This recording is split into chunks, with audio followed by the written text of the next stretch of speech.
All right, all right. What's going on, everybody? TGIF, huh?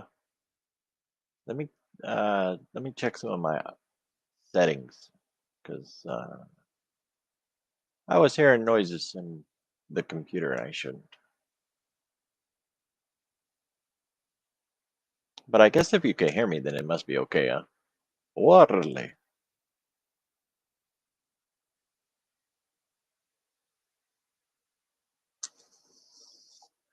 Well, I hope y'all are having a good Friday.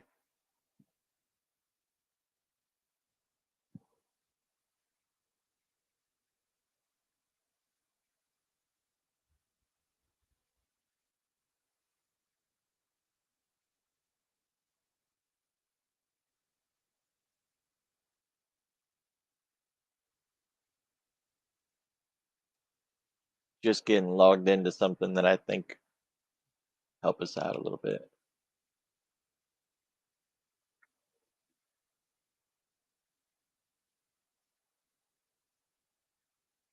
So, what y'all been doing today? Oh, hey, before I even forget, Monday is a holiday, so plan accordingly, right? With the market won't be open. I won't be doing a morning briefing. I'm pretty sure that Kevin isn't going to come in streaming. I don't want to speak for him. So if he did say he was coming, I don't know why he would, but you know, we're not going to be open. So he shouldn't. And I hope you guys have a good weekend. So you guys can't hear me, huh? Well, you know what? I heard audio through the computer, so I was wondering. Okay, so you can. All right, just checking. So it's a holiday Monday. It's all good. No big deal. This is that time of year. Two in December, and then one really quick in January, and it kind of goes. It's just kind of that thing, right? Where we get a lot of breaks at this time of year, and it interrupts the options trades and kind of messes everything up.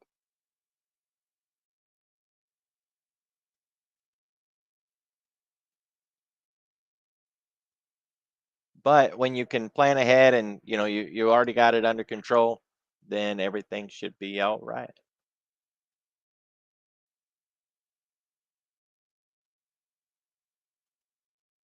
Marziti, what's going on, buddy?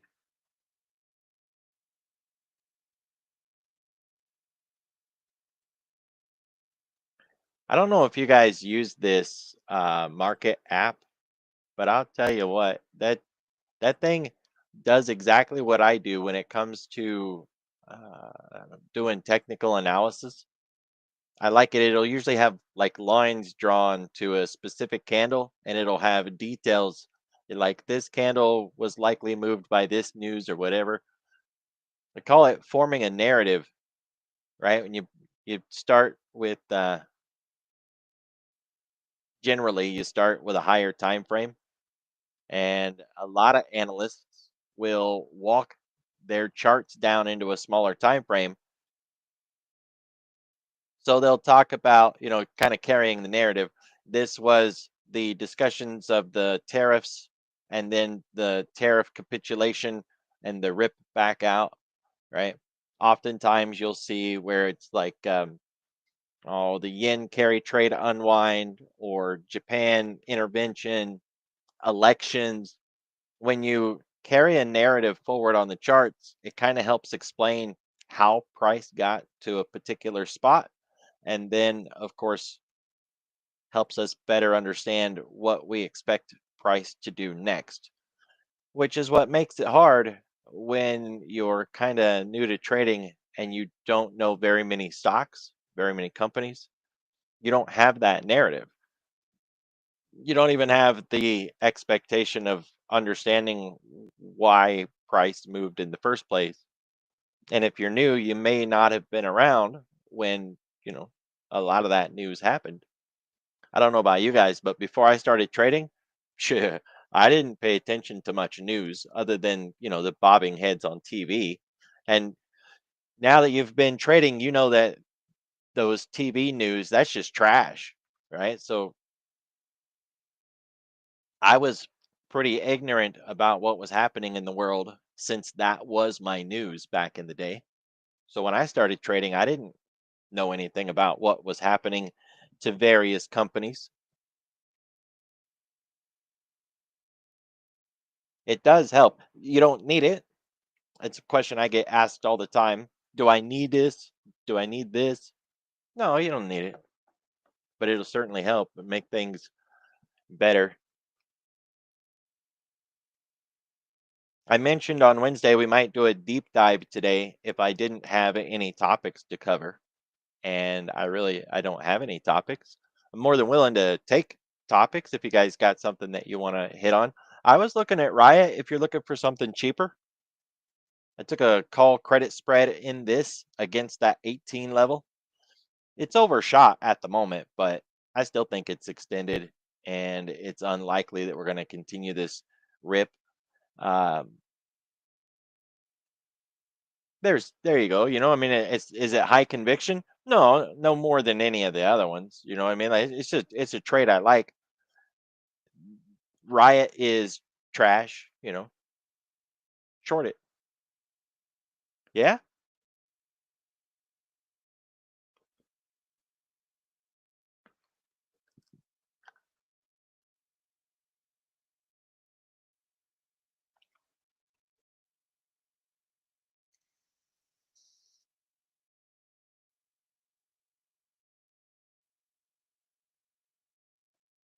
So you got just a snack, huh? You've been working all day and now you're getting a break to eat.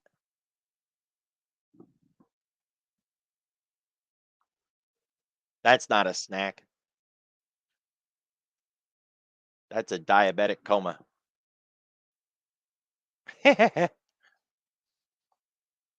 So I shorted this. I don't know. I got January 20 options. I'm in a short call vertical.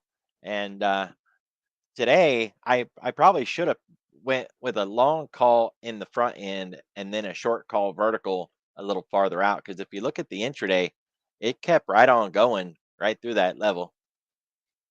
I got in around 10 o'clock. It had already pushed up and started to roll over right in here is where I got in. And then it just shot right back up after I was in. And it's done this. I'm not too worried about it. October 20, it's got a month. And this thing is notorious for being a turd. So we'll see how it goes. It is connected to Bitcoin, so there is, that worry that Bitcoin's been on a pause and it might decide that it wants to wake up. But as a vehicle for Bitcoin, nah, I'm not too worried about this. But it's cheap. The options are not completely trash.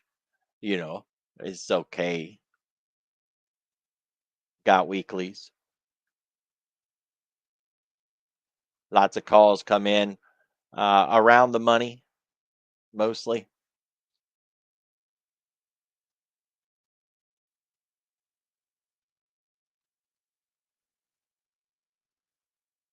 See what's moving around out there.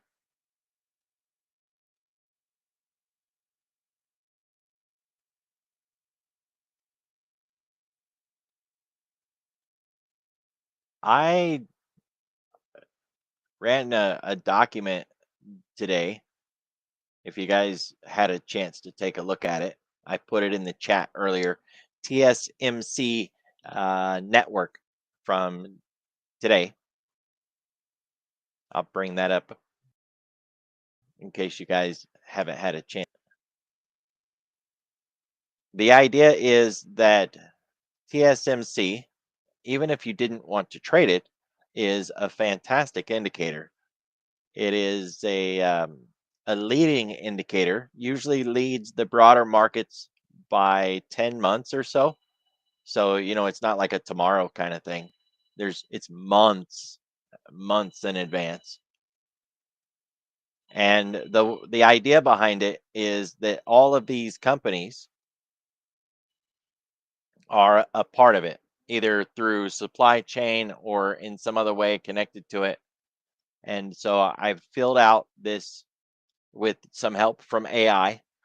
And if a company had significant short interest, I put it in there like MBLY. There was a little note on NVTS.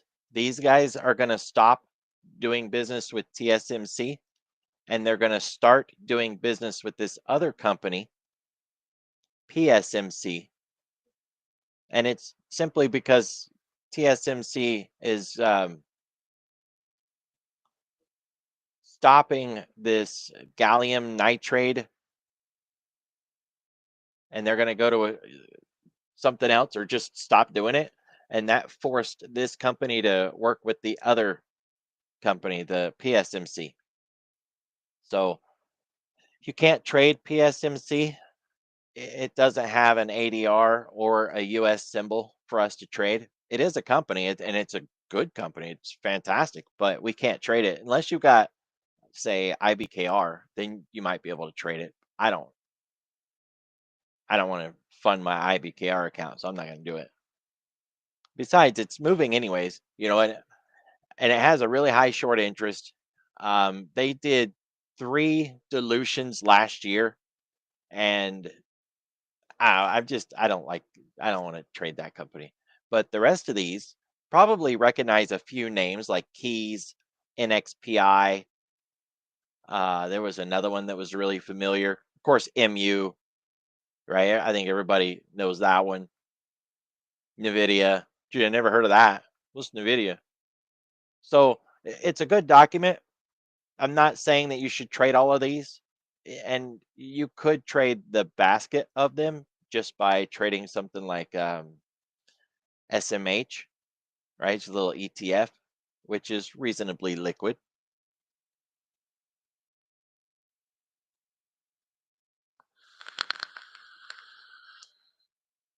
There is a company that I focus on quite a bit, and it's a macro company that really expands on the TSMC. It's this macro micro company, and a lot of their database is focused on what TSMC is doing because it's at the top of the chain. So when companies start dialing back their orders, when everything starts to slow down, you'll see the output from that before anything else because there's backlogs and all sorts of stuff, right? So when TSMC's output really starts to slow down, you know that the global markets are about to slow down because these are our biggest growth companies, and it's always growth versus value, right? Um, that's a good question. You can ask if a company has filed for dilution because they have to file in advance, but they can file and never dilute, or they can file and then they can announce it at any moment, right? And I think the filing lasts for the whole quarter. So they could file at the first of the quarter and then just sit on it for the whole time and never file at all. So that kind of sucks, right? And then there's different filings, and it might or might not be a negative depending on how the filing was done. Then they could file and then they could do like a share buyback and it would kind of cancel each other out. So, yeah, but no. You know what I mean? Like, I wish it was a better answer than that, but yeah and no.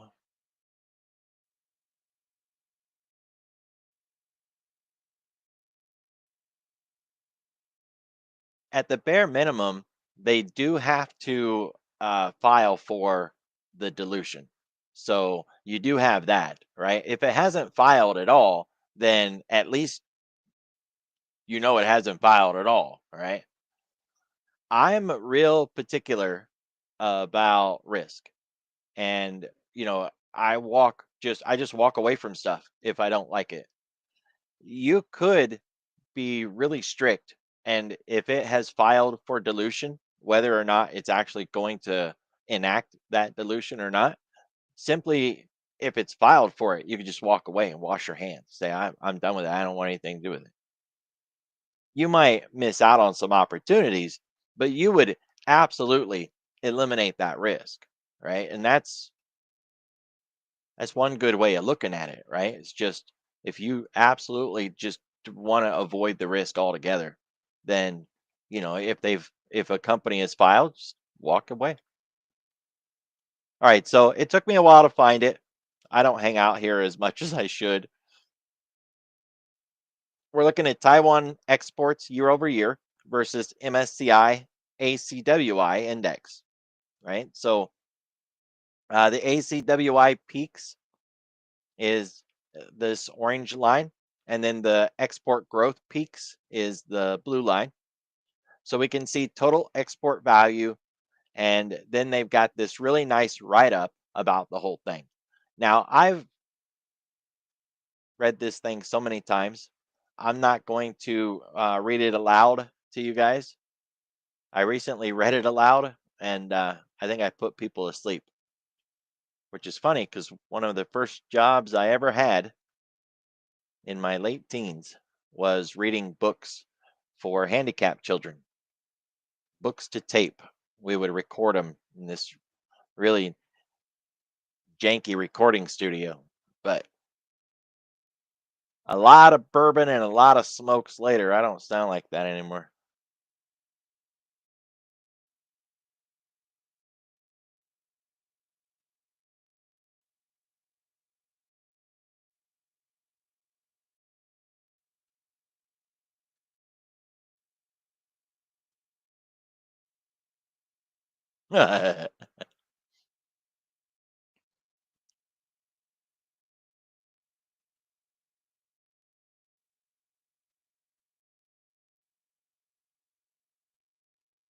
Yeah, no, we were mostly doing the educational stuff. I mean, we did a few, just some frivolous books too, but mostly it was the educational stuff.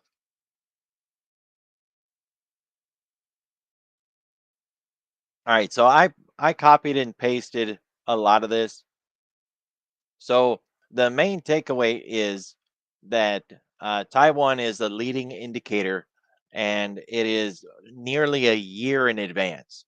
And as long as their earnings on a quarter by quarter basis are not dialing back in a significant way, then the growth narrative continues. And they just had earnings.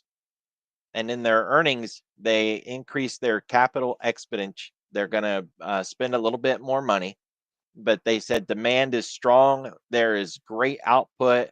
They're building more facilities. There is no slowdown in the narrative of the whole AI growth thing. And that's awesome, right? That's what everybody wanted to hear. So in this area here, it talks about some hypothetical, like what would a 50% surge in the upstream exports today imply for a global market of tomorrow? And if the 8 to 12 month lag holds true, then a massive acceleration in the front end now would support the fundamentals well into the next year. Physical orders are placed, and the downstream revenue recognition will follow. So it's just another really good indicator, right? Now, it doesn't mean that you want to run out and trade TSM, TSMC, or SMH. You don't have to trade it at all. You could just keep your eye on it, keep your eye on the news about it. And if you happen to see any articles or headlines that's talking about Taiwan and its exports and its earnings, hey, just perk up a little bit, read the article, check it out, make sure you're not finding any degradation in the system, and it's all good.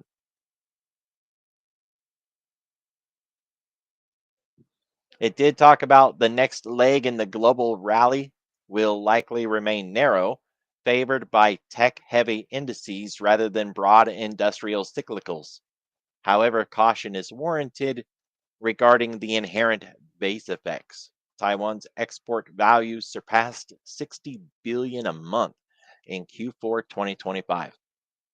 With this significantly elevated base, there are concerns about a potential slowdown in export growth in 2026. We haven't seen that slowdown in growth yet, right? Yet.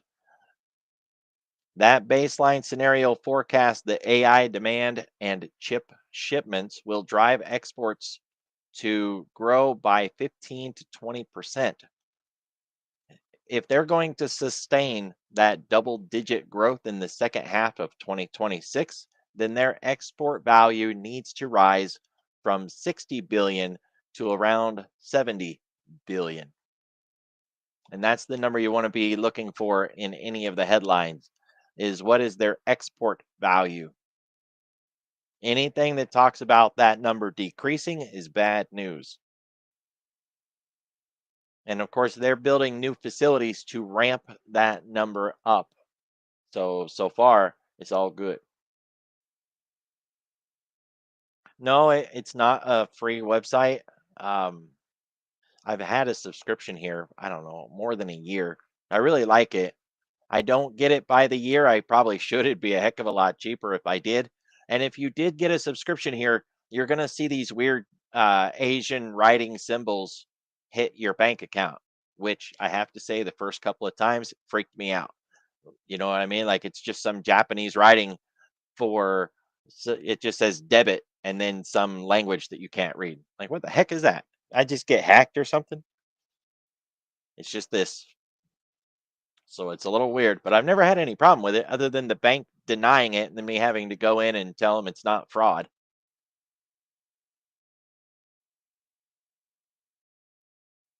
They always have really good write ups, and Yardini is a guest member that shows up frequently. If you guys don't know who he is, he's a really smart old man that's been around for a long time, and he is consistent in his technical analysis too. Lots of old school tools out of that guy. He's well known in the trading space.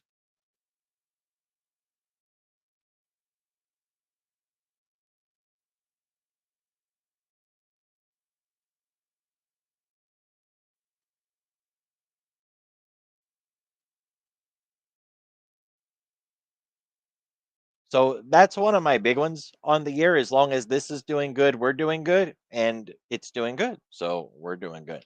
The other one is the big beautiful bill that was passed last year.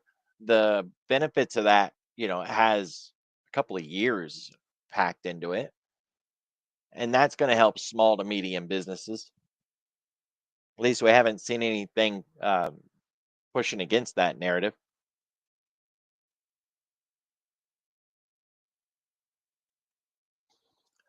The CTA positioning has been really good. Nothing dialed back on that end. Liquidity is great. There was a little move in put options prices that got my attention the other day. See if we can cycle through here and find those.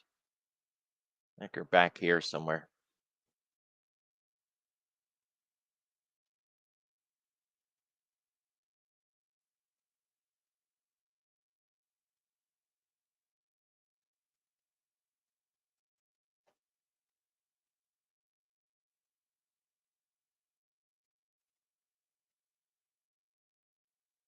Well, I hit them somewhere. We'll just go through the charts one at a time. That's easier. Oh, no, go away. What are you doing?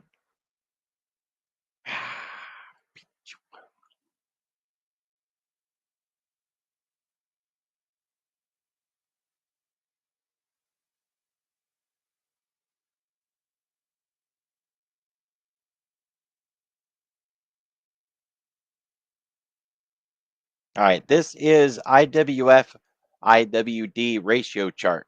It is growth versus value, but the particular symbols that we're using, it actually does a really good job of looking at the Mag 7 more than anything else. So while it is technically growth versus value, to me, this is my Mag 7 indicator on whether or not it's time to get some long opportunities in the Mag 7 group.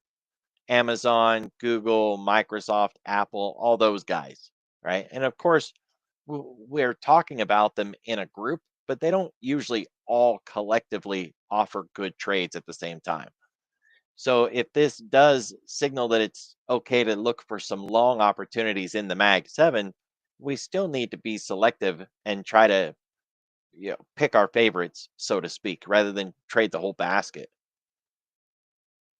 I got the weekly on the right side here, so when I zoom out, you can see that we topped out way up there. My line in the sand was 2.2 or 2.18, and we are definitely underneath that now. So we need to get back above that. You can see this yellow dotted line. We broke it back here in early 25 when the whole tariff situation was going on. But we got back above it. We've been holding it. That trend line is still there. So first I'm looking to test that trend line and see whether or not it's going to hold. And if we get underneath it, we got 2.0 down here. It's the next one that I'm focused on. This one pairs really well with the just the Mag 7. So if you're using the weighted one that has all of the symbols in it like this, and then you got all the little formula in there, what is a complete absolute waste of time, by the way. But whatever, you can use that, or you can just use the Mag 7, right? And it's just an ETF Mags, MAGS. It does a really good job, and it's you don't need all those weightings.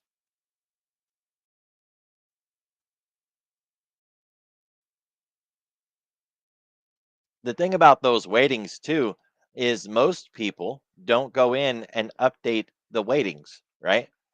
So if you don't know what the numbers mean and you haven't updated those numbers in a long time, then why the hell do you have the numbers, right? What value at all is that thing offering you if you don't understand what the hell it's doing?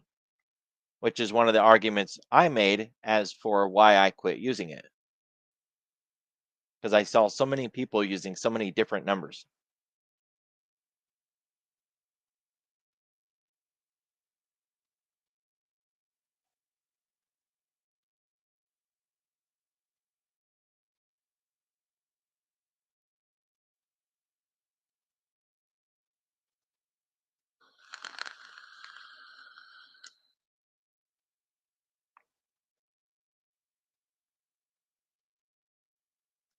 Yeah,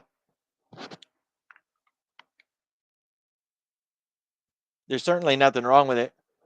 If you're on a broker, say like Robinhood, and you can't put in that collection of symbols, then you really don't have much of a choice except to find something else. There is NY Fang, but that doesn't run in the pre-market. So I'm not a big fan of that. Mags runs in the pre-market and it does a really good job. So this is my new go-to. And we can see how that is also lagging. It's off its highs and these two go together really well. So if we find support on that angled trend line and we start trying to push up, we can validate that by trying to find a move here as well, where we would be looking for some reversal and a push to the upside in that. That way, it's not just one tool we're looking at, right? It's multiple tools. This is our growth versus value with a specific lean towards the mags. And then this is just straight up the mags collectively. So they pair really well together. This one's more broad focused than that. This is the old school flight to safety, staples and commodities. Generally speaking, the staples and your bread and butter kind of commodity product, coffee and household goods, you put that against something like consumer discretionary, and consumer discretionary is going to be your growth. versus your value, right? So it always comes back to that. Whether it's staples and consumer discretionary or growth versus value, we're changing the words, but we're not really changing the bias or the perspective. With this, we would still look for the movement up and to the right if we've got Mag 7, if we've got growth, and we would look for it to fade down and to the right if we're looking for staples to outperform. The thing is, a lot of people get this wrong and think that it has to be one or the other. But we can have growth and value both going up. We can have growth versus value both going down. So then the indicator just kind of goes sideways and chops around and it doesn't give us much, right? So if they're both working up or both working down, that's why we have charts with correlation to them. In a high correlation market, generally we're going down. Generally, not always. If you think about it, on green days, you got to be a stock picker and go in and try to pick your poison on, the various things that might or might not be going up and by how much. But oh boy, if it's a down day, you don't really have to throw a dart because everything you look at seems to be down that day. That's a high correlation. Then we just make it sound fancy, right? A high correlation coefficient. Huh? Just ways that they use to make it more complicated than it is. So if we scroll back to that April tariff time frame, you can see everything was high here. We had high dispersion, high correlation. We don't really want to get into the dispersion today, but for correlation, it was a negative market. The S&P, which is the orange line, is was really low and correlation was really high cuz everything was down. Everything was correlated and it was all to the downside. That can happen to the upside. It can. It just doesn't happen very often. So when correlations are rising or when that blue line is rising, let's just turn the dispersion off for a little bit. When the blue line is rising, that means more and more companies are all doing the same thing. Generally speaking, that's going to be that companies are going down, right?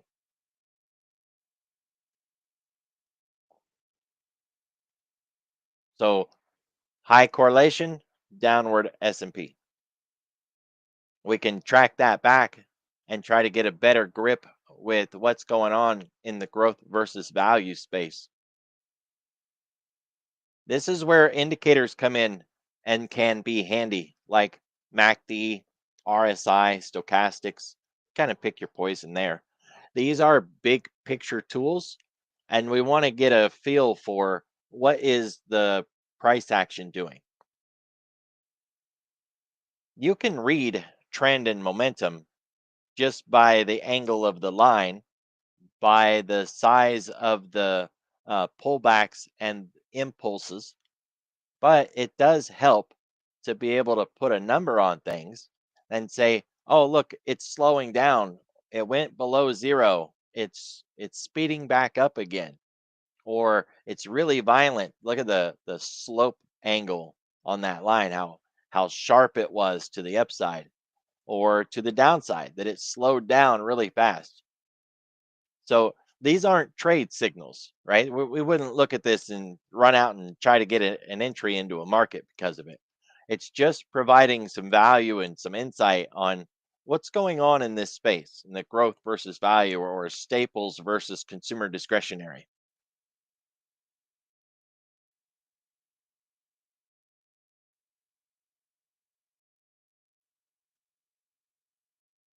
The one thing that really got my interest on this last slowdown in growth is we didn't really sell off. We just stopped going up. Same thing with the index, right? If you think about it, we rallied up out of that April low. We got back to the highs, and we've just been kind of hanging out here, not selling off, not breaking out. And this is like a correction. The thing is, when markets correct, We can say that they're healing or they're digesting or, all these different words. But at the end of the day, we made a significant move up in a short period of time. And we have to account for that. If we continued to outrun everything, the markets would be unstable, unsafe, unpredictable, and we don't want that. So this is good. It's healthy, and it gives the market time to heal until we eventually finally get out of it and make our next move. Besides, we had holidays and everything else too, right? And then the lack of confidence with the possibility of losing POW, a couple of new wars that may or may not get kicked off, like in Venezuela, uh, new issues with the Ayatollah and Iran, and the protesters over there. Then Bloomberg talking about the Trump chicken trade again, the taco trade, because he's probably going to flinch. I don't agree with them on that one. He doesn't usually flinch with Iran. Remember the Moab bomb, the mother of all bombs? He doesn't seem to have any flinching when it comes to Iran.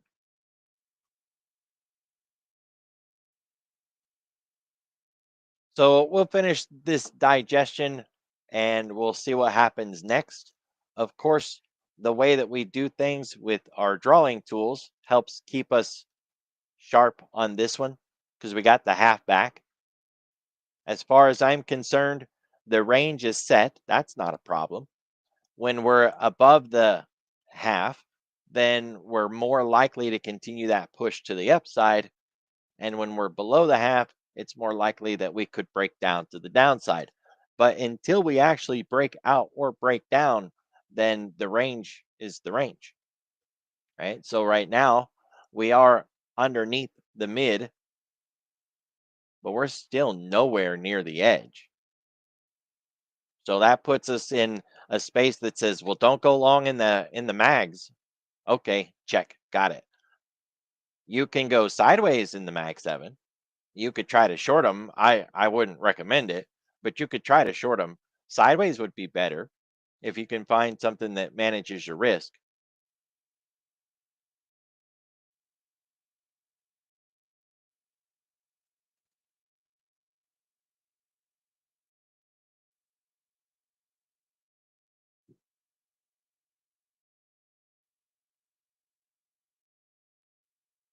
So this chart here is the mag 7 versus the top T.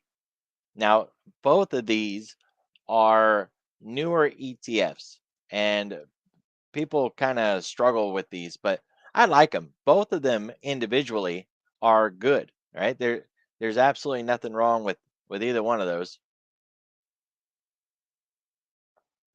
But you can take it a step further and then you can mix them together so that if the Mag 7 is outperforming the top 20 names in the index, then this line will go up. But if the top 20 names are outperforming the Mag 7, then this will go down. Of course, they can both be going up or they can both be going down. So, that's where you get the sort of sideways behavior in there. But still, it's the idea behind it. So I like this chart. And then this is Japan 30 versus US 30. You can see here on the hourly that we've really been struggling, right? This is the 2-hour chart. We've been really struggling against that high.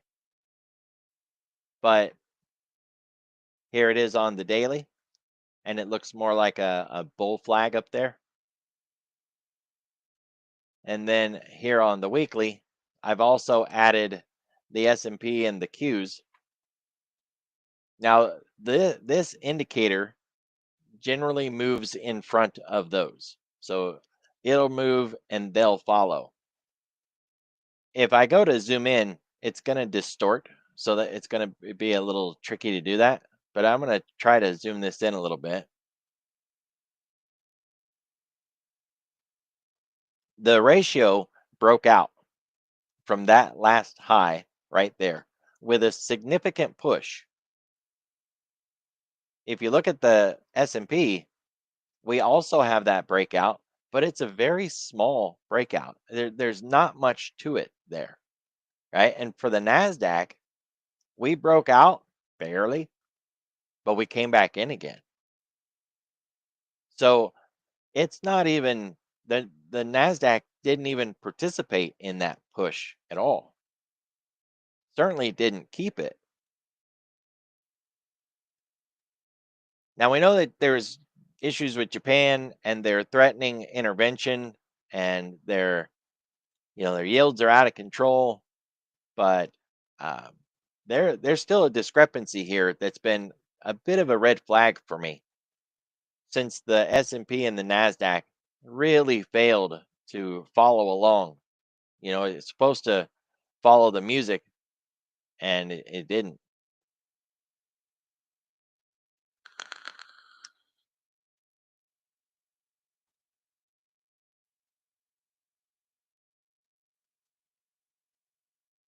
Worth keeping your eye on it though, for sure.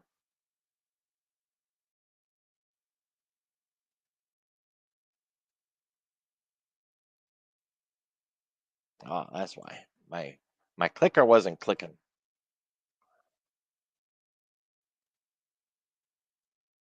All right, this is another one of those big picture charts. I leave it set on a monthly. You don't have to. It just I think that's where it has the most value. And this is another one of those big picture perspectives of what to expect out of tech. Generally speaking, tech. That could be any kind of tech.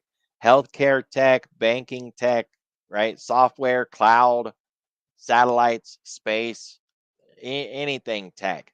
So it's a little vague, but this has been a pretty solid indicator over the years.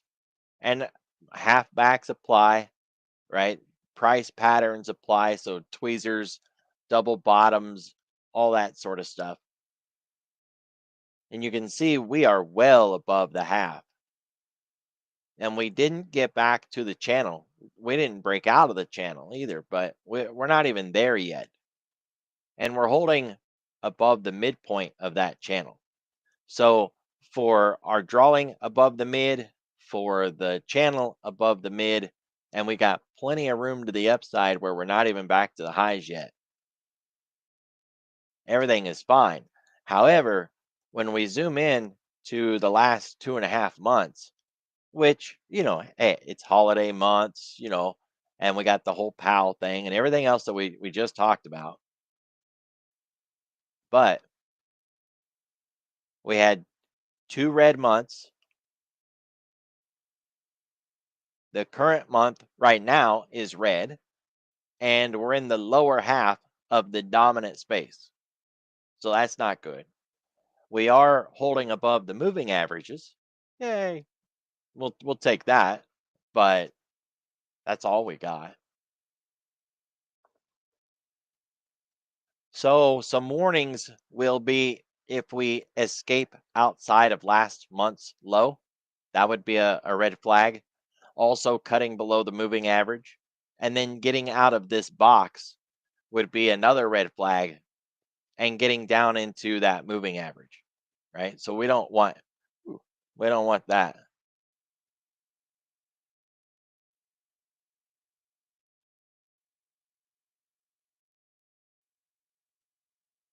Yeah, I would because those measured moves like with the 111 and the 1236, they're really powerful and they work everywhere.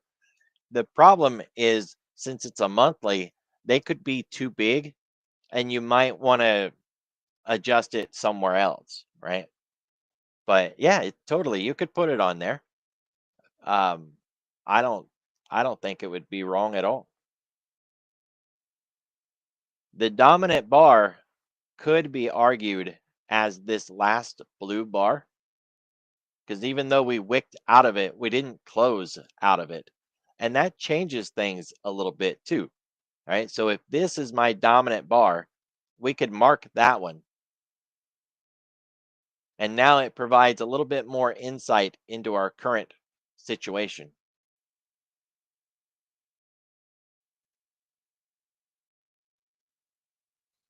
But in the bigger picture, when we run it all the way down here, I mean, altogether, things are fine. There's nothing wrong. But I like to look for opportunities to get long in the Mag 7. They're just really good plays. They generally have better options. They got nice price when it goes. They usually go really well. And so I like the stars to align, right? I want to see that tech is doing good in this.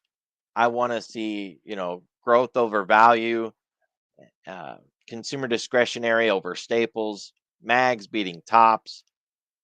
I want it all. It doesn't mean that I'll sit out and not participate until I get it all. I'm not that, but my conviction will increase my position. And I tend to aim for higher targets when things continue to unfold in a positive way. And then, of course, you close a trade and then open another and then close a trade and open another because you get another bite at the apple.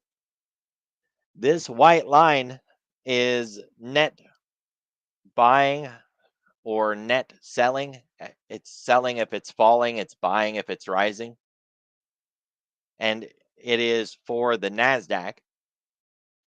And we're looking at the NASDAQ behind it in the candles. So we could see that the NASDAQ, if I zoom out, we topped back here and the NASDAQ fell and it's been sitting inside this range since then, but not net buying.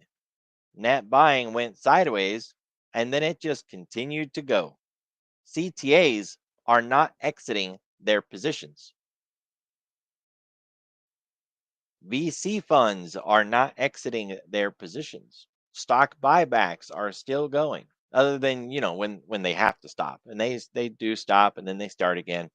But the main thing is they're still buying. They, as in everybody, everything is still longs. Even during this pause, the buying has continued. I see Jeremy typing.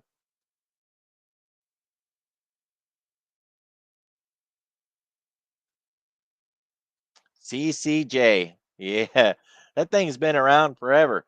I know people that were in that when it was $20.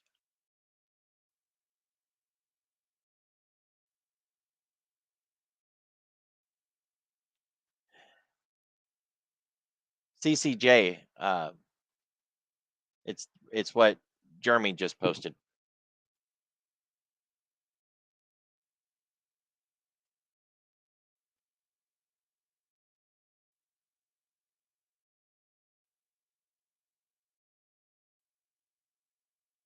Oh, a CTA, Commodity Trading Advisors. It is a fund, right? There's all these different funds, and they're one of the biggest funds out there. So you got your CTA funds, your VC funds, which are volatility control funds. There's all these different types of funds, and some of the biggest ones out there is the Commodity Trading Advisors and the volatility control funds.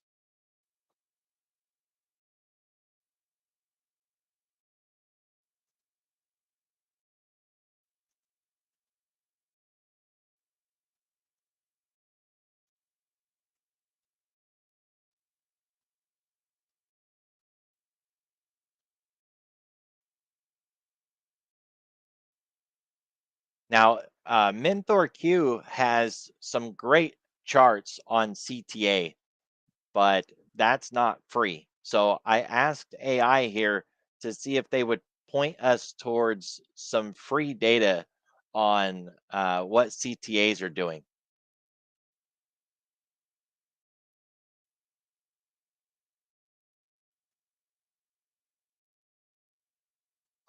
The International Asset Services Group, or the IASG, maintains a databases of CTA performance and strategies. So you could try them, see if it's free or not. And then the ICE group has data on the volume and open interest that they can analyze for CTA involvement.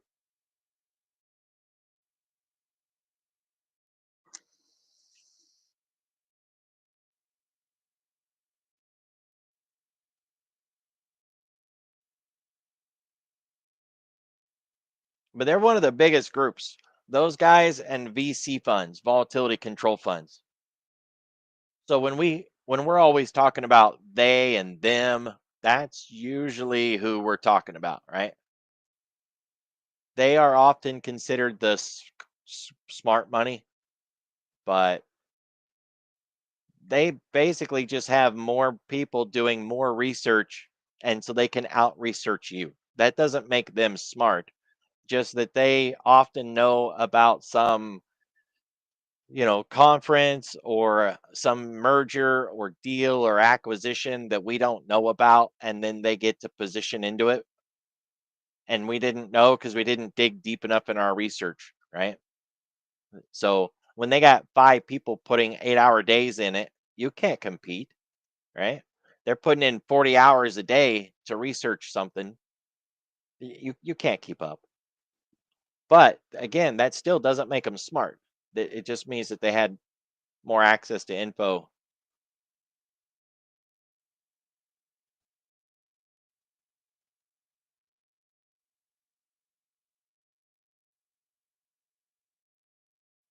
All right, so this is basically a chart on overnight repo and liquidity.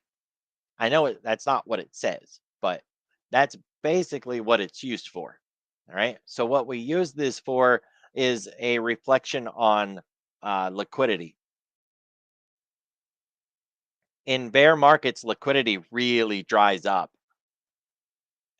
which is why, well, one of the reasons why price makes such big moves in bear markets, because liquidity is thin. And if you've been around for even a little while, you'll know that in thin markets, we can move a lot farther because we have to travel greater distances to find someone willing to buy or sell and take the other side of the trade. When this is pointed up, liquidity is shrinking, it's getting thinner, and thinner is bad. So down is good, up is bad. And just to reflect on that, like we usually do, we can pick a point in history where we can say, show me an example of what bad looks like. Well, here's April of last year with the whole tariff situation and then the capitulation of the tariffs and the reversal. So if I zoom out, look how bad liquidity got. So when you're looking at this and you're asking, is it okay out there right now? Because the S&P, we had 2 red days. It felt kind of negative. I don't know. Maybe I want to go short. Take a look at this. This says, dude, don't go short. Or if you do, just make it a day trade or maybe a 2 day trade. You can pick some shorts, right? There's always something to trade. But the broader market is not a big negative short trade opportunity right now. You better be a strategic, nimble stock trader if you want to get some shorts on. And that's cool, right? Simple, it's easy to read. If it's pointed up, it's bad. The higher it gets, the worse it is. And we want it going down. Support and resistance do work here. So do trend lines and angled trend lines and measured moves and halfbacks. All of that works on this chart. So, in the current situation, we're looking at like this double bottom, maybe a triple bottom. If we exceed this low, we'll be able to snap lines, put a 111 down there, see if we reverse there. We'll be able to put a halfback on it. The whole works, right? Just like we always do to everything else. But the main takeaway is that there's no risk in the broader markets that is causing a lack of liquidity. And if we were to sell off or get violent, this isn't picking it up yet. Yeah, absolutely. Now, if you notice, there are multiple symbols, right? So you can try different ones once you have it loaded. This isn't the only way to go. Feel free to explore. because it don't hurt nothing, you know, and put that whole symbol in just like that. It's the ICE Bank of America US High Yield Index Option Adjusted Spread. Whew, that's a lot.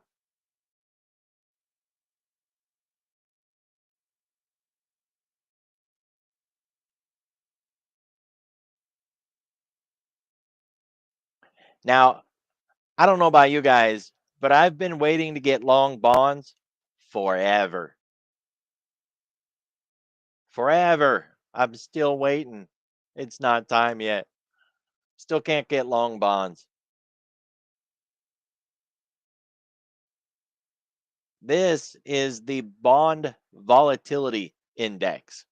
Now, if you're unfamiliar with volatility, generally speaking, it just means movement, right? Volatility is another word for movement. And contrary to popular opinion, when we're in a good, clean, bullish backdrop, we don't move as much, right? The bullish candles are generally smaller, they're more uniform. The average daily move is more consistent. There's not a lot of outsized moves. So we consider all of that volatility, and volatility is suppressed, it's low, it's down.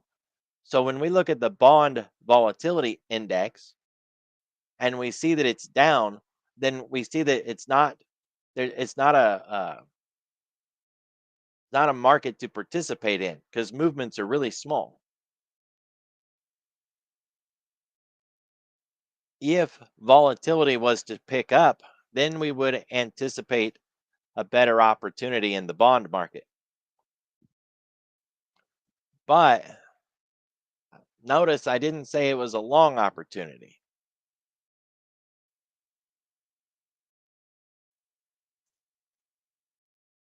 Right now, if you want to trade bonds, keep your eye on the gold silver backdrop and probably Japan collectively. I think those three would do it. If Japan falls over and rolls out of bed, bonds should be a really good long, right? And if you look at this, this is the Japan JGB 10-year yield, right?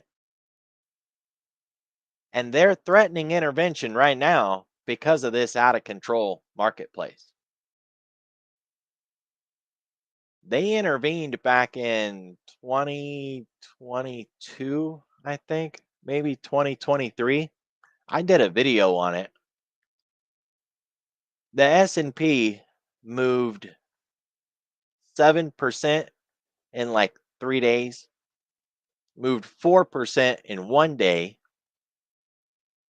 It was a heck of a move, right? It was just one of those explosions and price just ripped and ripped and ripped and ripped. And for anybody who wasn't watching Japan at the time was sitting back going, "What the heck just happened? Why is price running away like this? What's going on?" And they didn't trade it because they didn't know why it was moving. It was a really great run. And it lasted for days.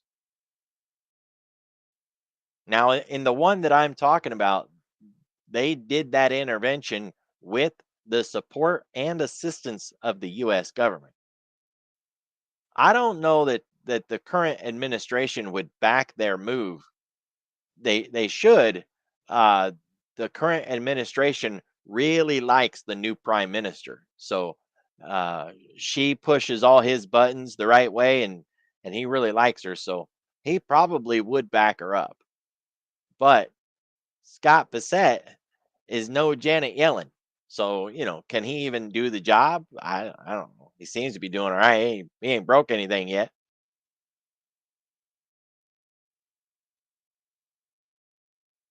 So this is a good one to just keep your eye on, see if it's rolling over. Notice that April time frame that we talk about all the time, right? Because it's a good one to use for what to expect out there. This is the whole tariff thing. Hey, Marziti, I'm glad you got yourself a snack. You have a good weekend. Try not to work too hard. Yeah. Be safe. Keep all your toes. Yeah, you need them. Keep your fingers and your toes. Yes, sir. Have a good weekend.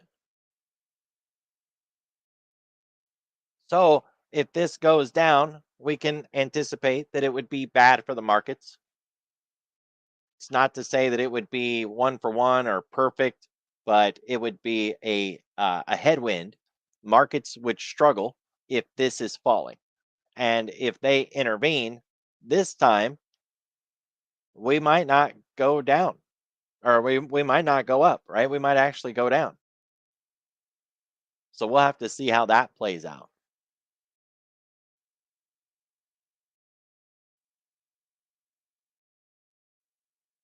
Take a peek at it.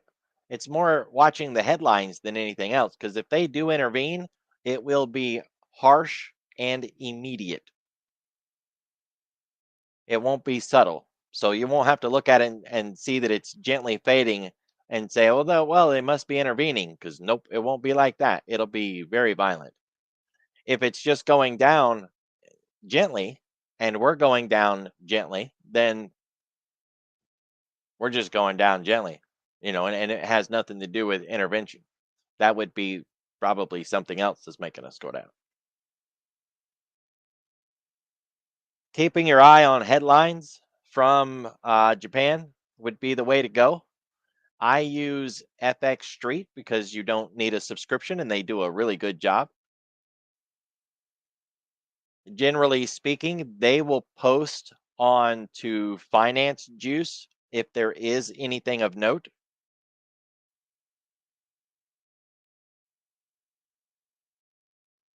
So you could just watch Finance Juice.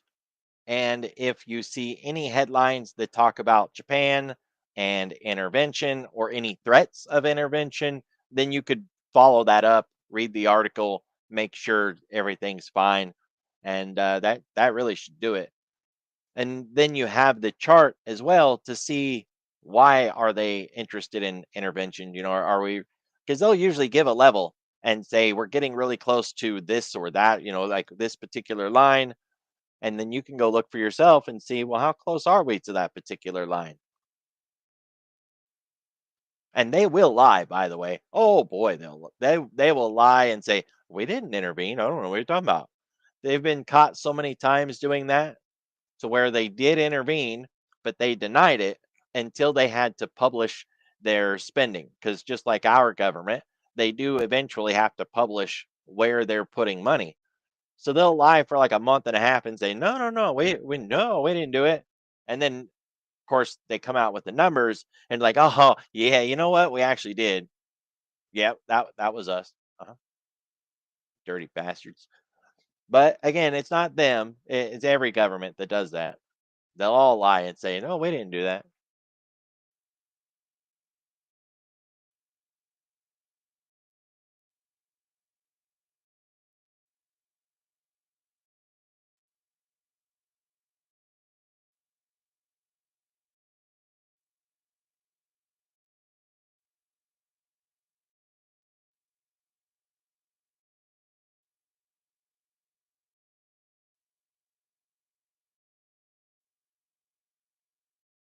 Now, this one is another one of those really big ones. Hey, you have a good weekend. Be careful, be safe. We'll see you next week.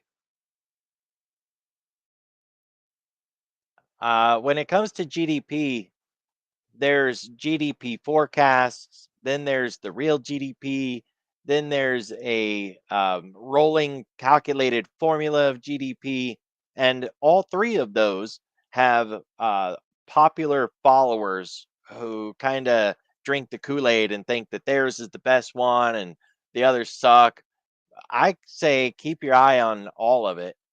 There's an app that I've mentioned before that you can get on your phone that has real GDP and GDP estimates, and you'll get these notices that just pop up on your phone that says, we got a new GDP estimate. uh, Um, It's awesome. I absolutely love it, and it's free. It doesn't cost you anything. You don't have to buy the app. Let me get that app up so I can take a picture of it. There's two that I use.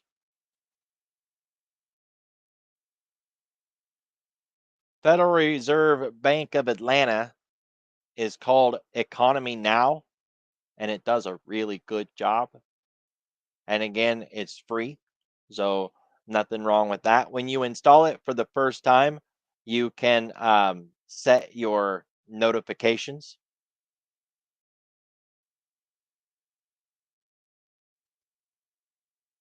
So that one, it's all one word, Economy Now. And then the other one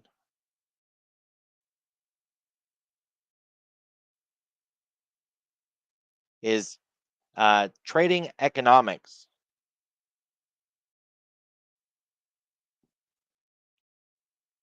Both of those are phone apps. You can get them from the Google Store or the Apple Play Store. They're free.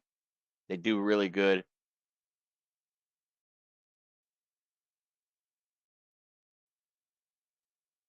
Well, every site has its thing that makes it special, right?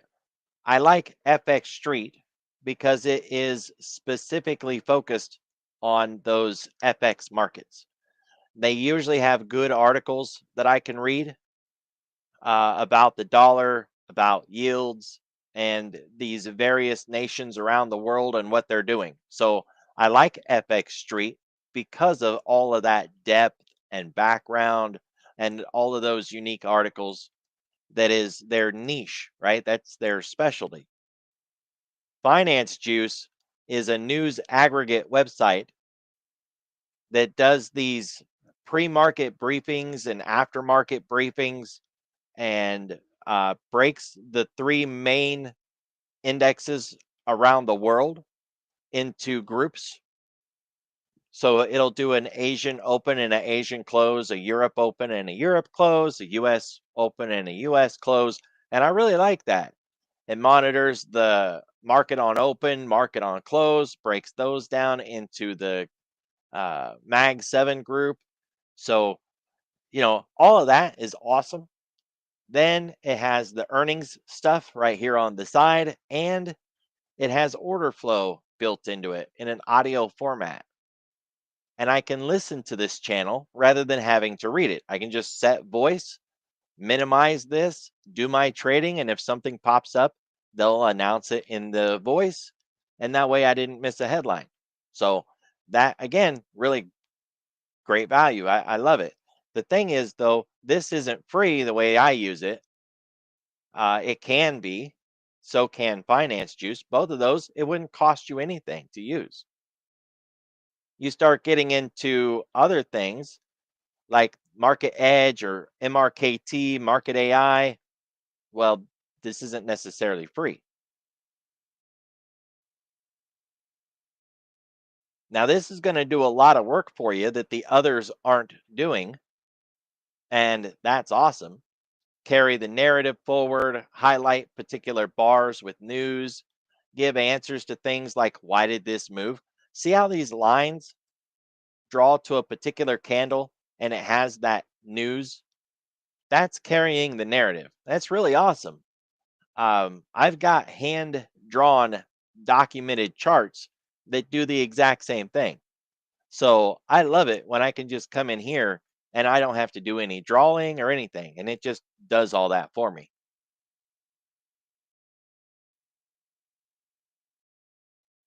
But the thing is, out of the three, this is the only one you have to buy.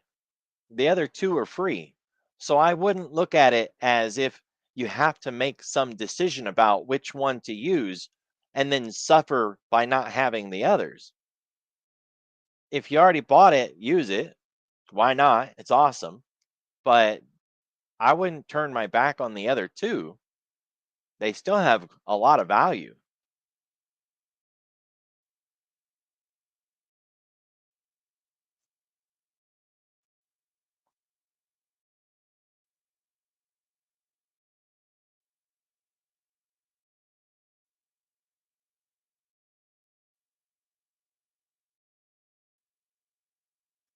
Well, either way, you ended up spending money, didn't you?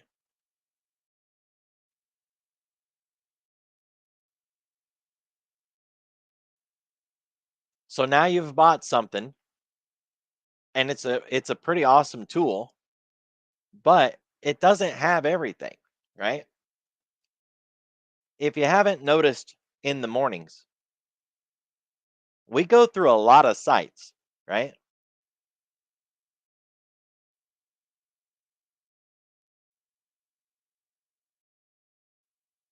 The reason that I check multiple calendars every day, not this one, this is just what's moving in the overnight. We can get that, not a big deal.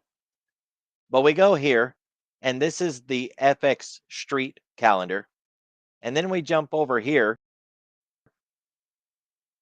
and then we jump over here, and all three of those are looking at calendars.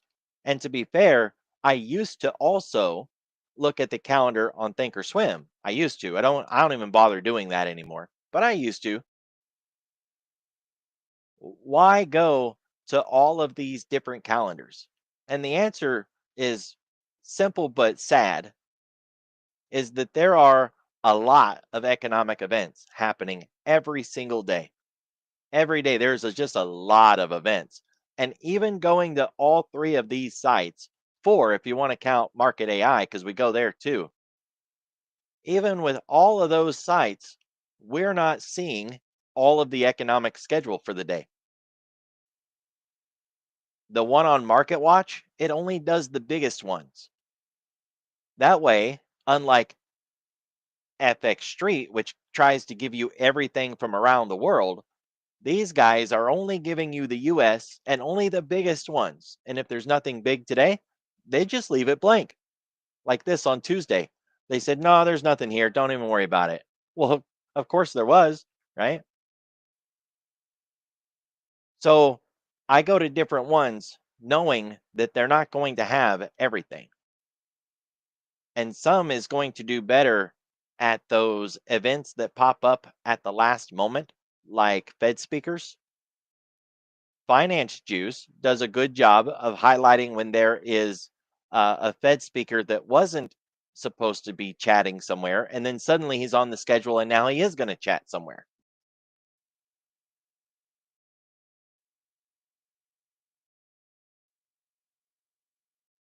So I like to shop around, especially if it's free and it doesn't cost me anything. I want to look at different places and just see what they have to offer. During the day, I generally leave it on this one so that I can see the news as it's popping up. And I swap, from high impact back to regular, back and forth.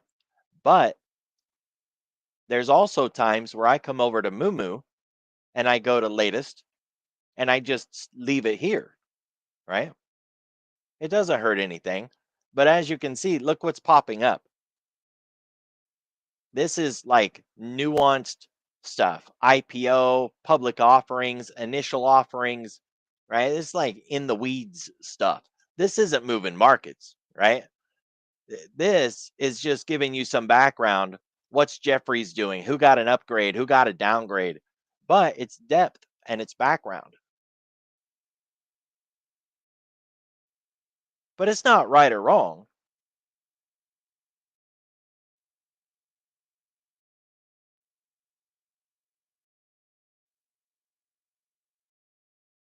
And all of them, well, at least two of them, have trending topics. And that's a good one.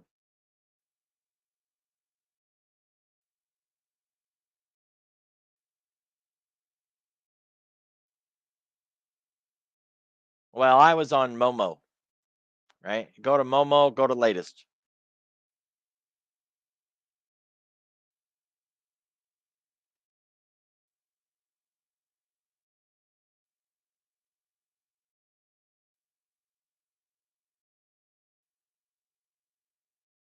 Before Momo market. And sure, if you search for a particular market and news was to hit, it's probably going to catch it. But I've got a lot of friends in the trading space, and I can tell you that they tell me news before I see it here. So, how fast is fast?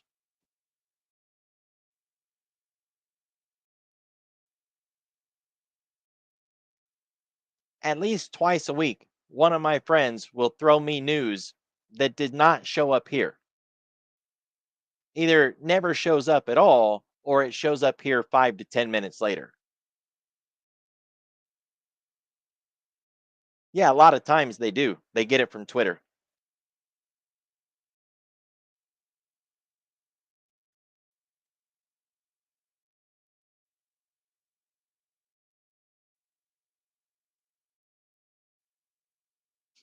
You can spend just an absolute fortune trying to get the most timely news of the day, but I don't need it. So I'm not going to do that. If you do want to spend the money, the best one out there when it comes to that sort of thing is Hammerstone Markets right there.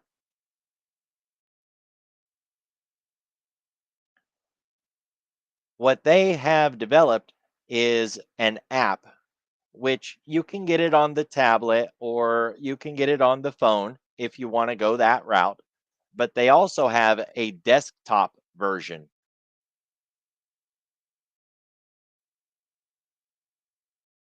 They send out multiple emails a day, and then they have this massive app.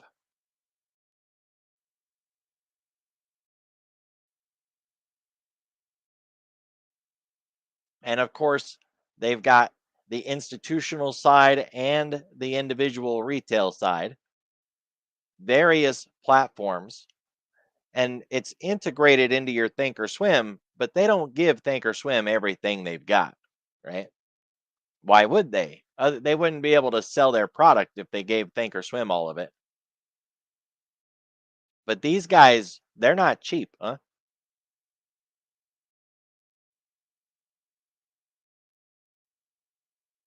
You get 4 reports a day sent to your inbox. And yeah, they do have a 14-day free trial.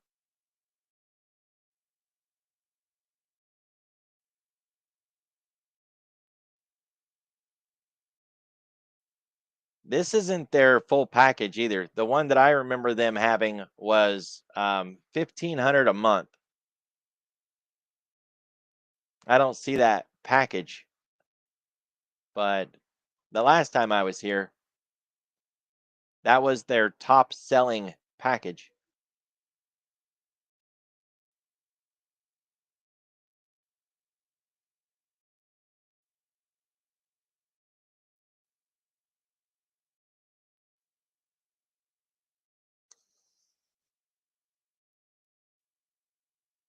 Oh, maybe they changed things. If it's only $60 a month, you can't go wrong there.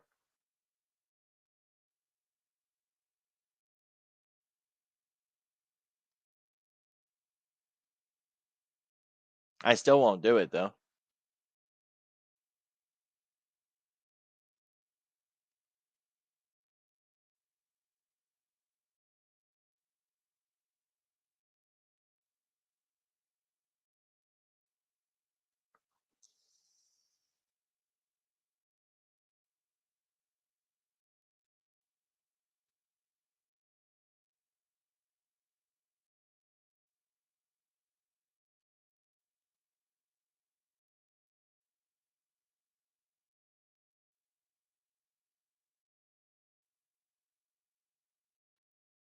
Let me get logged into this other site here.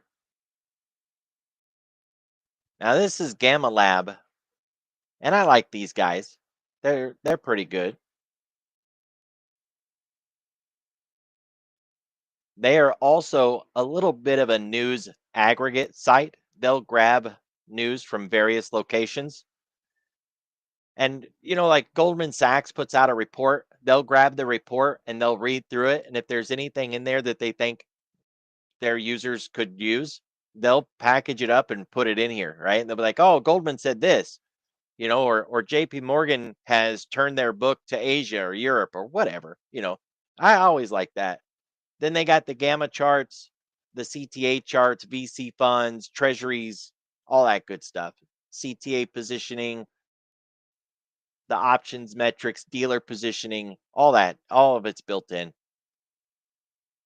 And I like all of that. A morning report, which is helpful.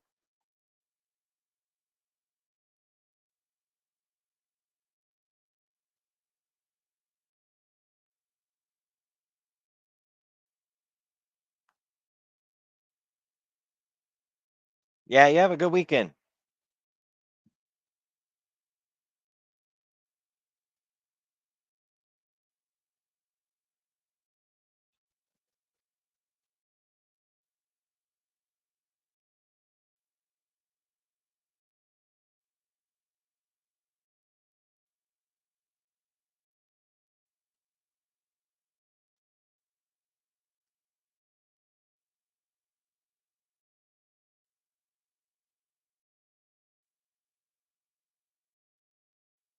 Yeah, I mean, it's useful when it's useful, right? I know how bad that sounds, but that's the truth of it. That dealer gamma stuff is only useful when it's useful. The markets sometimes move because of the dealers and the options, and sometimes they don't. And that means we can't use it all the time because they're not always the reason why we're moving. But you'll never hear them say that. Oh, no. To them, it's always the dealers, that there's no reason to look anywhere else. And of course, I just don't subscribe to that. Yeah, Benzinga's good.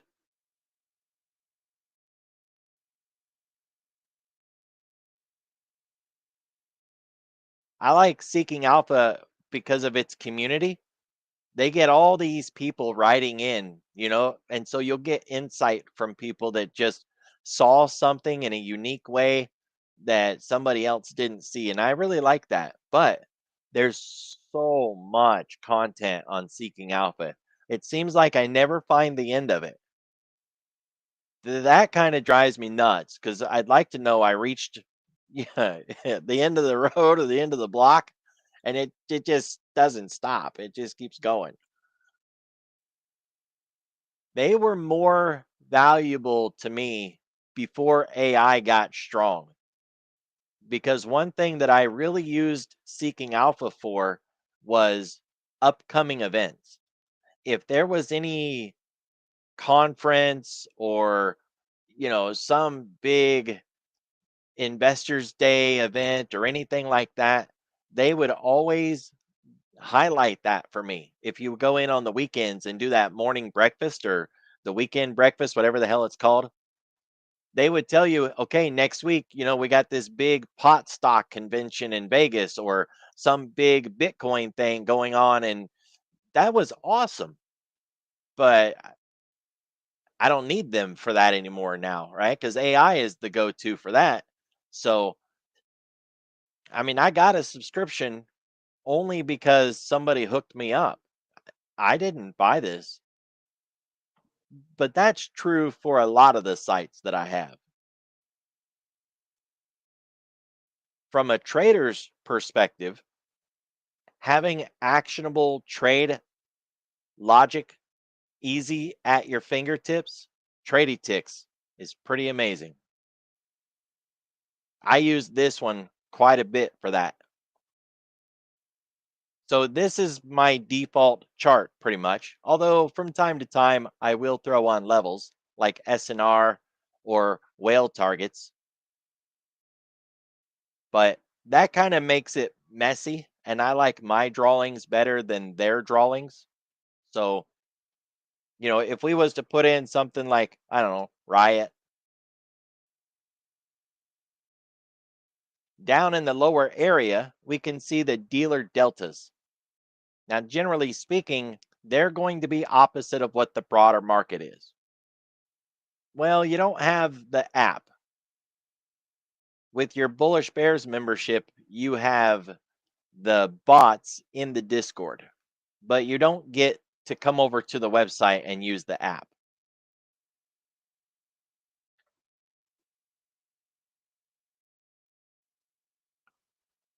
I can come over here and type in a symbol and immediately see where the dealers are at, above or below zero. If they're below zero, it's in the red. The heavier the dealers are negative, the more the broader market is bullish, and vice versa, right? So when the dealers are really heavy bullish, the broader market is bearish, generally speaking, because the dealers are just taking your trade, right?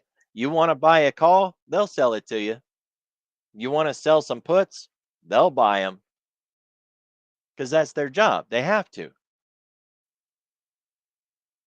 So if I see the market ripping to the upside and the dealers aren't participating in that, meaning that it's only moving up from just a few select big institutions, but the broader market's not supporting that push, then we won't see the dealer deltas going down while the market's rising.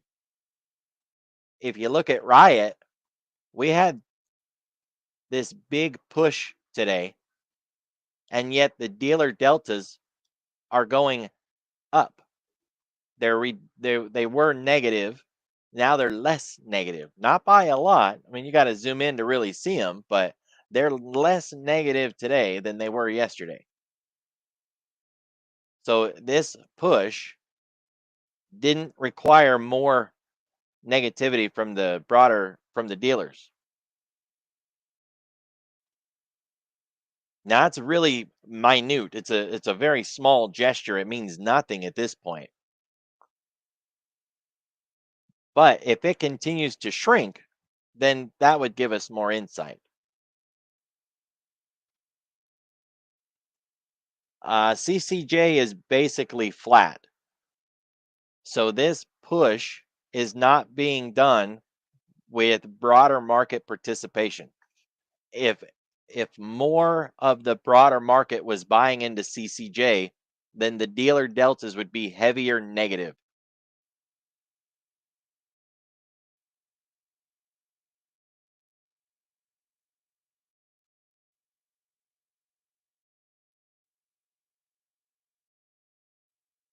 Yeah, that's pretty handy, right there at a glance. That's just I like it. I use this thing all the time.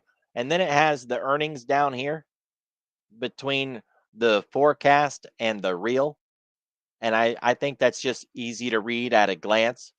You know, earnings were projected to be this, and we ended up with that. Or they thought it was going to do this, and it did that.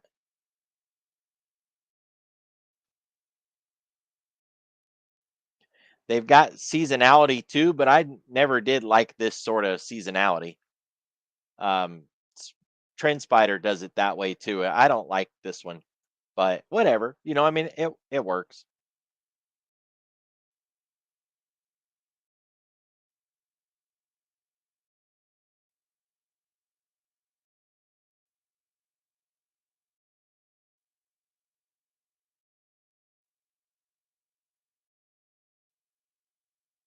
No, yeah, I understand it. It's all good. I appreciate you showing up. I hope you have a good weekend.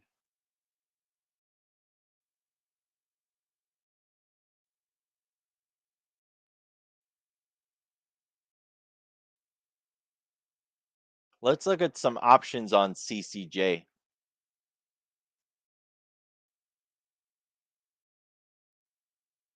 All right. So, what's it say?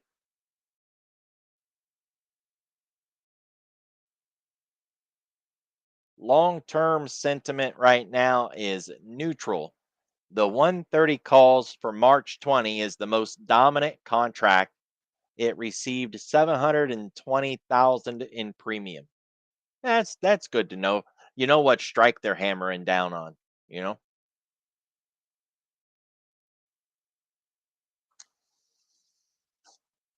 And there's that March 100 and March 130 right there. And they're selling calls in June at the 90 and the 130.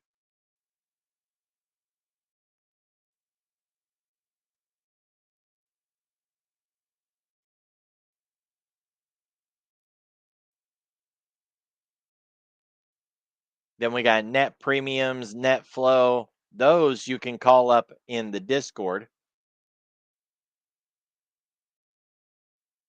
Daily volumes, call volumes are really picked up over puts. And then the daily open interest, the open interest in the puts has significantly declined in the last 24 hours. The greatest amount of open interest by strike is 100, and that's very common because it's a round number. We talked about that before. Of course, you can choose the expiration date too, right? So if we did jump out to that March 30, oh yeah, that really brings 100 into focus. June, now it's at 130 and 90 with those puts.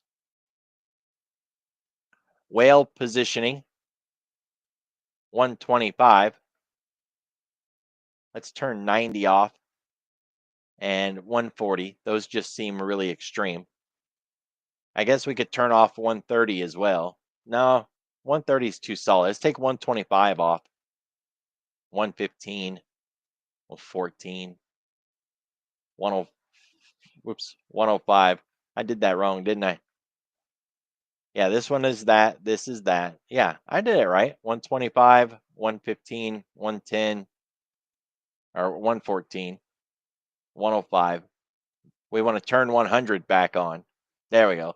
Now it's not so messy. That 110 kind of flattened out a little bit, but the 130, yeah, 130 and 100 are really solid. Looks like they're running a pair trade in that, or a vertical of some kind.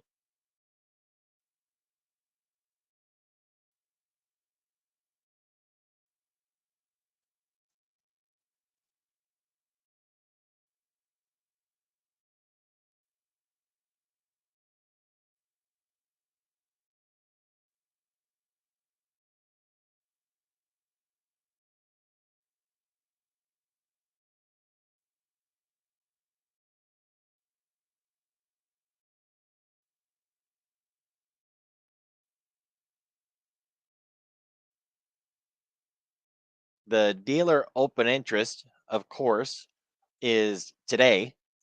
It's where it's the heaviest. You can see it right up here in the front. But after today, when we come in next week, it's going to be June is the largest dealer delta, and it's negative.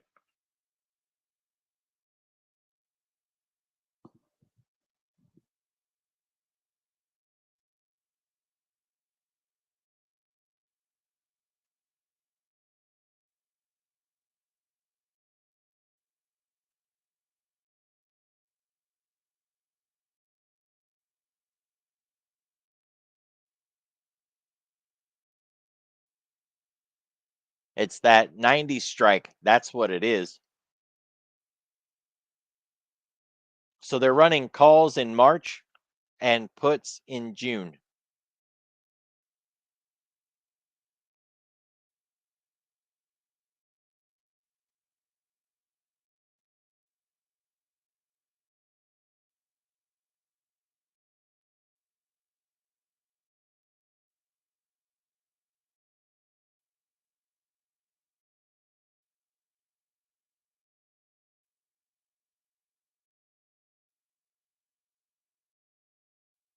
No, no worries. It's a holiday weekend. I get it. Don't even worry about it. I hope you have a good weekend.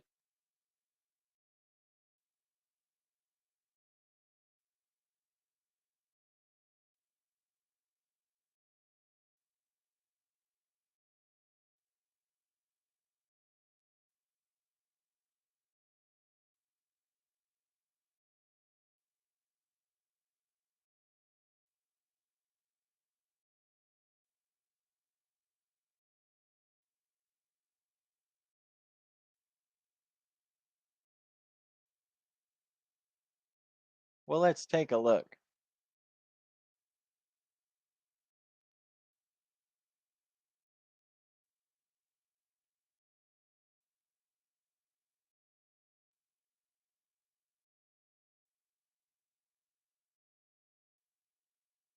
Yeah, a lot of it is in those Discord bots for sure.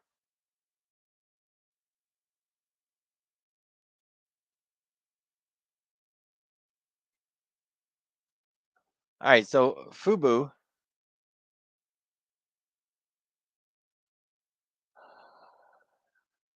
let's get out of here and look at a regular chart. Get some depth to it. Well, yeah, we'll go back. I want to see the actual chart.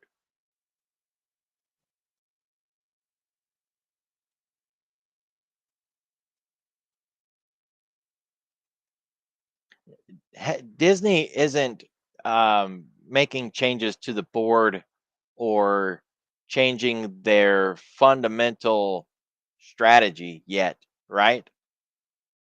They they have the majority stake, but are they actually going in there and steering the ship, so to speak?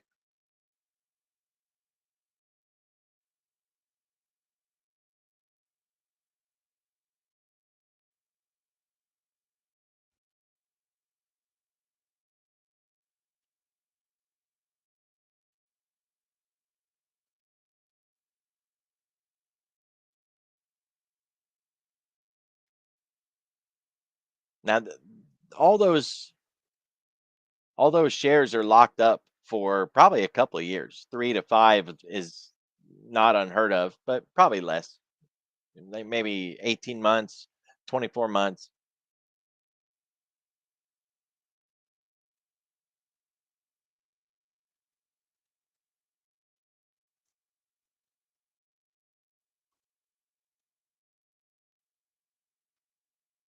But if you're gonna stay in this, it has to be because you think Disney's going to change their programming or their approach or their maybe better advertising. They're gonna monetize them in some way. And obviously they've struggled, right?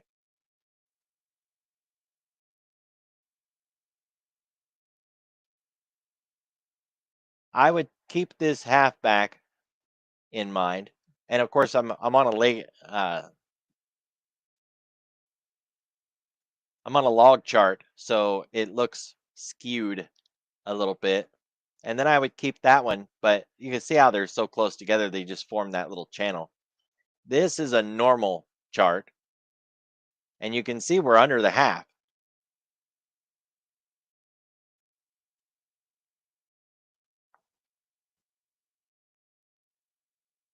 If you think that this company is going to start making money,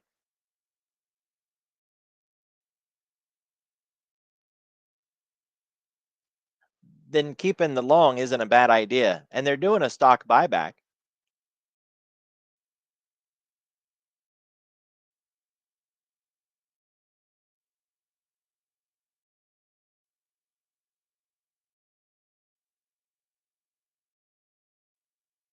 Well, uh, that not really a stock buyback. I shouldn't have said that.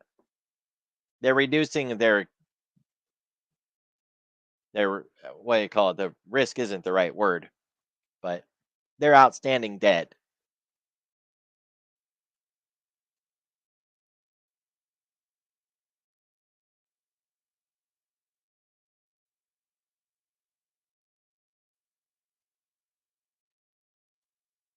So they're making good decisions. It's possible they've got a future, but I would be careful with them.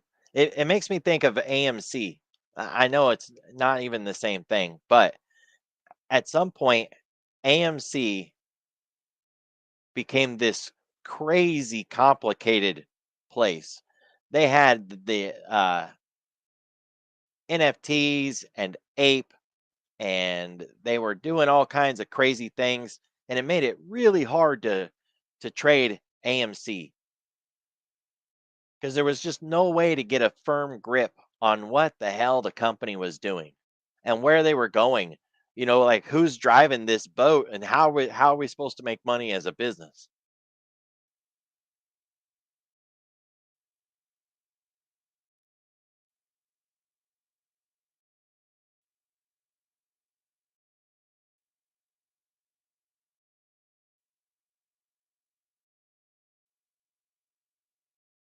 When I zoom out like this, you can just see the absolute beat down that this company has had, right? And from the perspective of like a fallen angel and potential reversal, there's an old phrase that says the wider the base, the higher in space. And your risk is really low stock wise because it's so cheap. That doesn't mean, you don't have $1 million at risk because, if you bought $1 million worth of shares, then risk is risk. But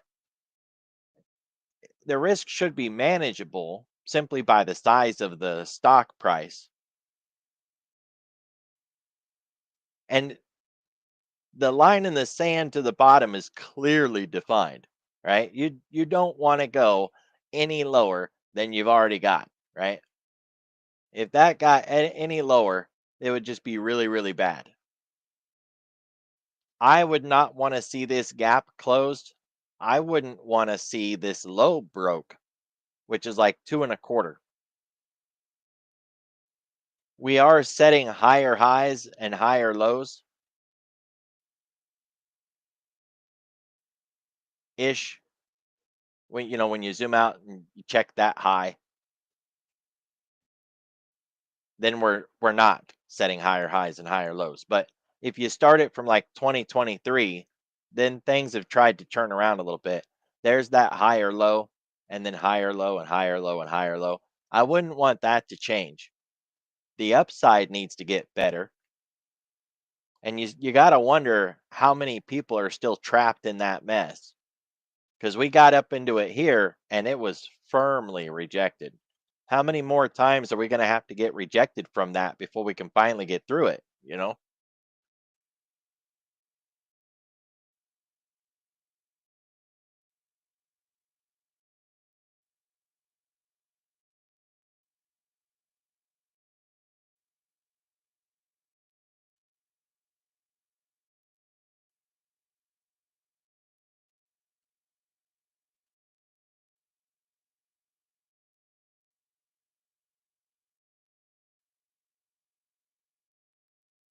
Well, first, what did Fubu get out of it? They got an increase in subscribers from 1.7 million to 6 million subscribers. It merged Hulu plus live TV into the Fubu business.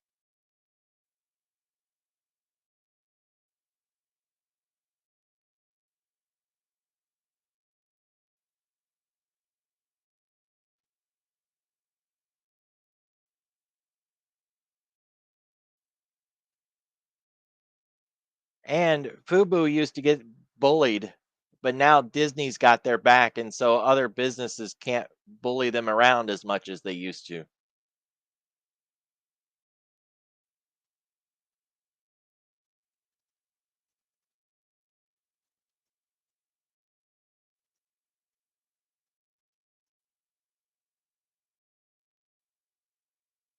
I can't argue with you.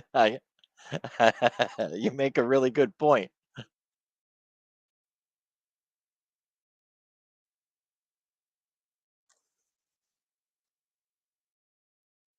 But not buying the whole company is really common. We see it a lot that one company buying a, a controlling stake is way more common than one company just completely buying the entirety of another company. Because you got to get approval from, the Federal Trade Commission, and then in this case, from the people that run the airwaves, which for the moment escapes me. So there's a lot of hurdles to jump through. If they were to buy the whole thing, then they got to worry about somebody fighting them for monopoly and throwing up roadblocks. But to just get a stake in the company, well, that'd be completely different.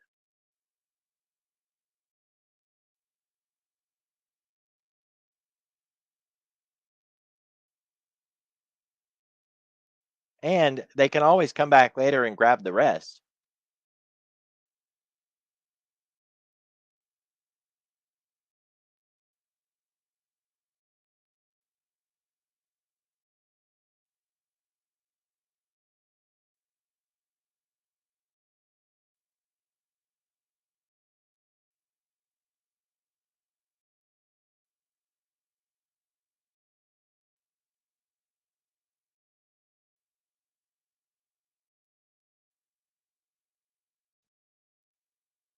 The main takeaway is that there is now room for Fubu to help offset the very thin margins that live public television has,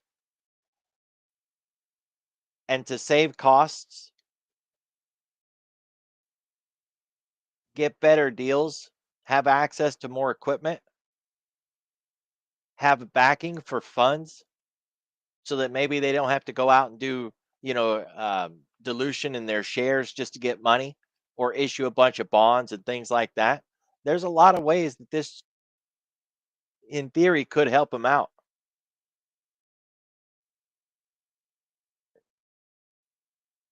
We just need to start seeing it turn around, right? When did the deal go through? Was it here on the 14th or was it before that?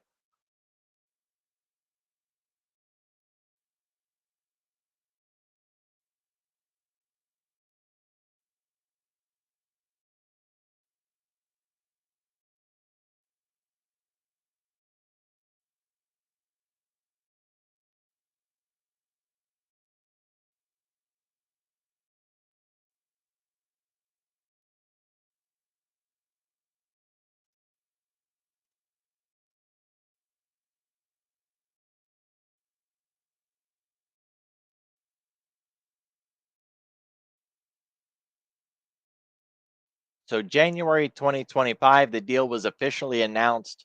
In September 30, the Fubu shareholders officially voted to approve the deal. And then on October 29, the deal was officially closed. And then Disney got its 70% stake. So really since November 1, right? Look back at November 1, that's where we've been bleeding off, right? From there.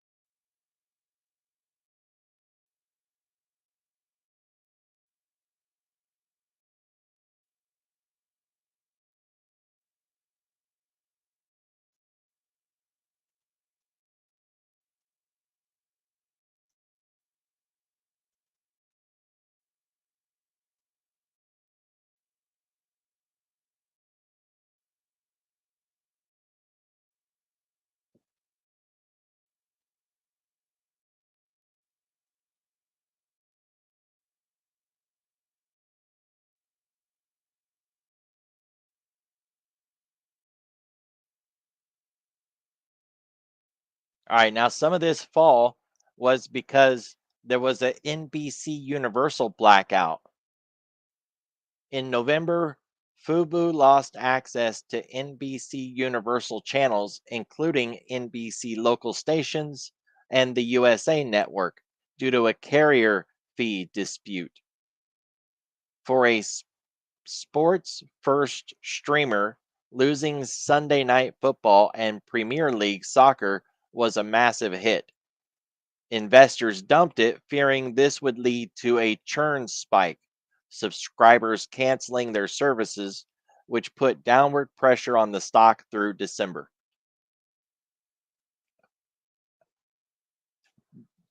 My answer would be always that when you're wanting to take a stake in a stock like this, to understand the price action that you're looking at, right? And that's kind of what I've been doing while we were talking is digging through the background, trying to find out why such a significant sell off and is the bleeding done, right? Because the candles aren't enough. Sometimes that's more true than others. And we could always just bring up a stock chart, snap some lines, look at the moving averages and indicators, but the the depth comes from what the hell happened, right? This time it was a merger in some other company. It could be they got sued or they came out with a new product, right? There's always something.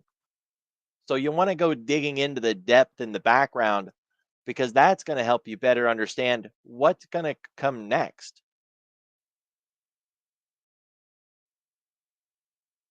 It seems like it's starting to dry up because Fubu is like the sixth largest pay TV provider in the US, 6 million subscribers. That's a lot of ad revenue if they can play it right. They're near the 52-week low, and their ad sales team will be fully integrated by the spring of 2026. So you might not start to see revenue pick up into the next earnings, right? Which would be the April earnings.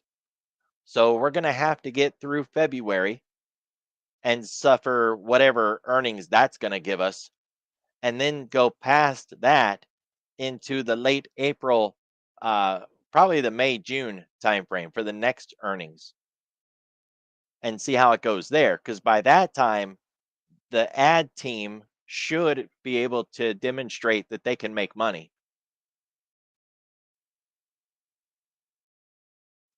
But generically speaking, to answer some of those questions, 70% is normal. They don't want 100% stake a lot of times just because they don't want to have to fight the government over some kind of monopoly argument. And it gives them a chance to have more say without worrying about somebody else taking that slice away, right? Deny your competition by grabbing it first. And then whether or not the whole thing pans out, that leads you to the details to see, well, what's the anticipated changes and how's it going to benefit or hurt the company. And that's what you'll want to do every time is sort of ask those questions and then go rooting around for ways to get the answers.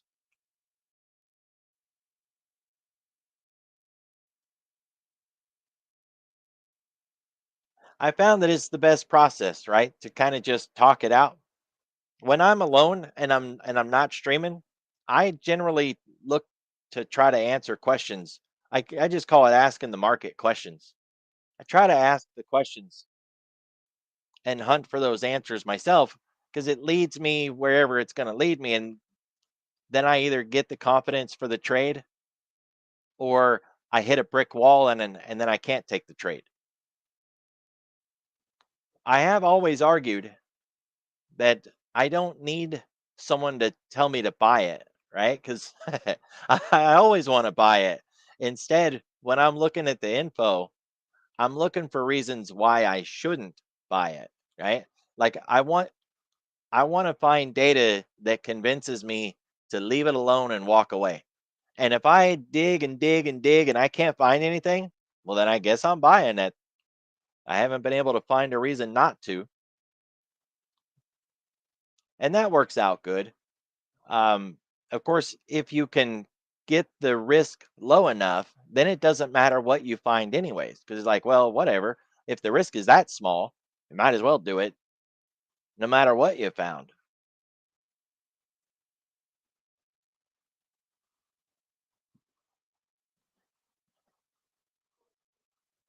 I'd like to see Target turn around this year. I don't know that they're going to make it. Walmart, I don't go into Walmart very much. I don't live in a town where there is Walmart. We have to travel 25, 30 miles to find a Walmart. But It's the same Walmart that I have visited for, 35, 40 years. I know the store very well, and it looks completely different than any Walmart I've seen at that location in 30 years. So we went to another town recently. I live in the middle of two big towns. I can go 30 miles one way or 30 miles the other way. Both have a Walmart. So just because we needed to go to Walmart and I was curious, we went the other direction to another Walmart. And sure enough, I saw the same thing. Have you guys noticed that they've reduced their in store stock significantly? And they've broadened out their display cases and really just opened the store up. In the last few years, it was starting to feel like you were almost in a warehouse, aisle after aisle after aisle. Everything was crammed together, almost no elbow room at all. Now, the aisles are way bigger. There's big open displays all over the place, giant mannequin stands, and way less product on the shelves. They have completely rewritten their supply chain. It's the only thing that I can think of for them to be able to keep their shelves stocked with it at the same time having much less shelving. I don't have the numbers for the square footage of how much they've pulled out of the stores, but it's significant. So there's been some major restructuring within the Walmart stores. And if you haven't seen it yet, well, that's the key word is yet. You'll see it. It's coming. I'm in a rural area, so it's probably easier for them out here in the boonies. But I really like Walmart. I did a deep dive on these guys a while back, and their online revenue was the last time I did that deep dive was really low. 12, 15% of all of their revenue came from online. That's really low, right? Like really low. And that means they've got a lot of room to expand when it comes to making money in that online presence. And then, of course, now you've got the same app from Sam's at Walmart. You can shop on your phone while you're in the store, just scan your items that are in your basket and pay for it and walk right out the door. You don't even have to stop at the register, just like Sam's. I really love that. That's one of the reasons I like to do all my shopping at Sam's. But Walmart's got that app now. Makes you wonder when Target's going to get something like that. And then, American Eagle Outfitters and Dick's Sporting Goods, and shoot, everybody's going to have it eventually. But it is so awesome because you don't have to stand in line anymore. What line? I don't know if that counts for online or not. Probably not, right? Yeah, Costco too. And then Walmart's got the deal where you can sit in your car and just order all of it and they'll package it up and bring it to your car, right? Or you can order it and get to the store and they'll bring it out to your car and hook you up, right? That sort of stuff. So that I still like Walmart and look at its stock. I mean, they digested all last year, right? They ran up right into the new year and then they just went sideways all year. And now we're on the run again.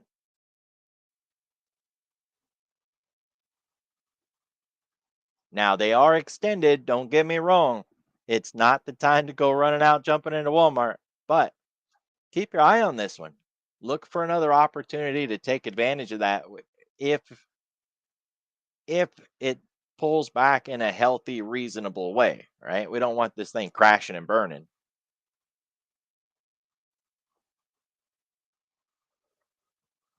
The 10 week makes for a nice line in the sand. You don't want to get too far away from that 10 week. And right now, we're too far away. So give it time to come back at least close to that 10 before you find another opportunity. You can see how it goes, right? You're at the 10, make a run, and then you're at the 10 and you make a run. So we just not the now, right? But I like Walmart. I do not like Target, but look at that weekly. 1, 2, 3, 4, 5, 6, 7, 8 weeks green. We passed the 3, 10, 20, and 50 week. And of course, it's extended now. We got to wait for a pullback at least to the 50 week. Maybe digest that a little bit and give that 10 time to catch up with us. But that one's turning around too. The thing is with this one, they fell from grace so hard since 2022. I think we're going to end up with the Carvana kind of chart. We're going to have to go sideways, build that base out, and then, eventually turn it, run it higher. And if that's the case, keep your eye on the 200-day. So here you can see the 200-day, and it's just starting to flatten out. But we need this kind of slope going the other way, right? It's going to take time for that. April, maybe June. So we got time. And then, of course, it's going to get a couple of pullbacks along the way, too. So, from a bigger picture perspective, Target is the turnaround kid, and Walmart's in the nosebleed sections, right? Like it's already way up. You got to wait. But they're both extended. Just one's extended from the highs, and the other one's extended from the lows.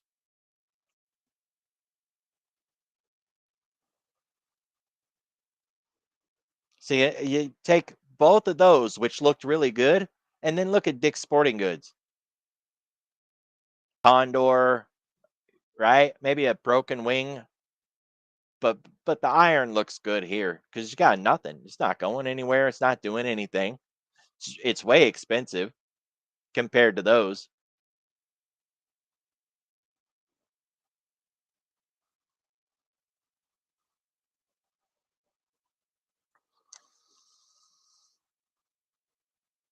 Oh man, these options are trash.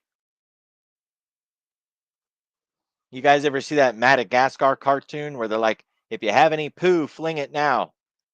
That's poo. That's exactly what that looks like. Dick's Sporting Goods. That's a horrible options.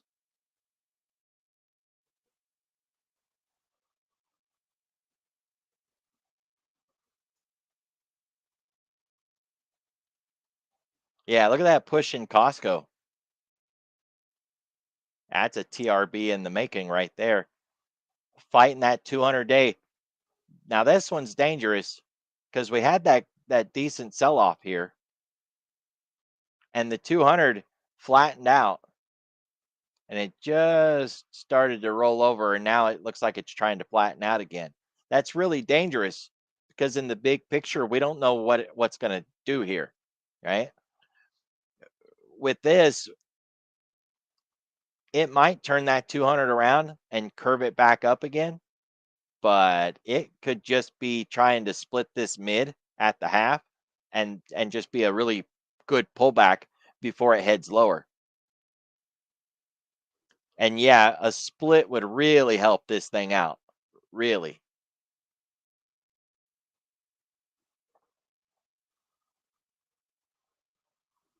But that I don't like that chart at all. That's underneath the 200 like that is bad.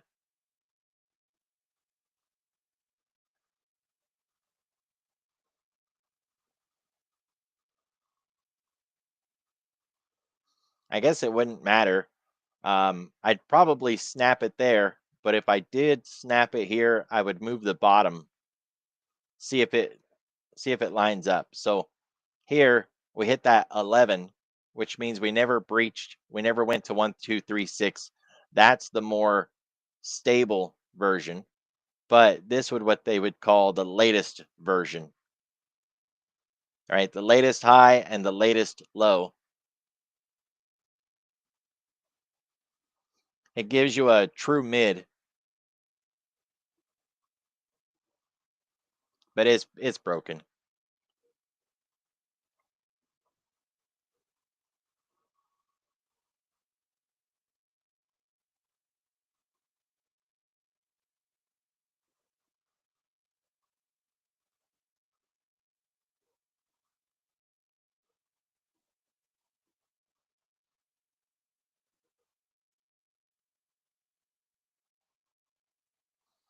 Well, you know what, guys? Let's wrap it up. Let's call it a weekend.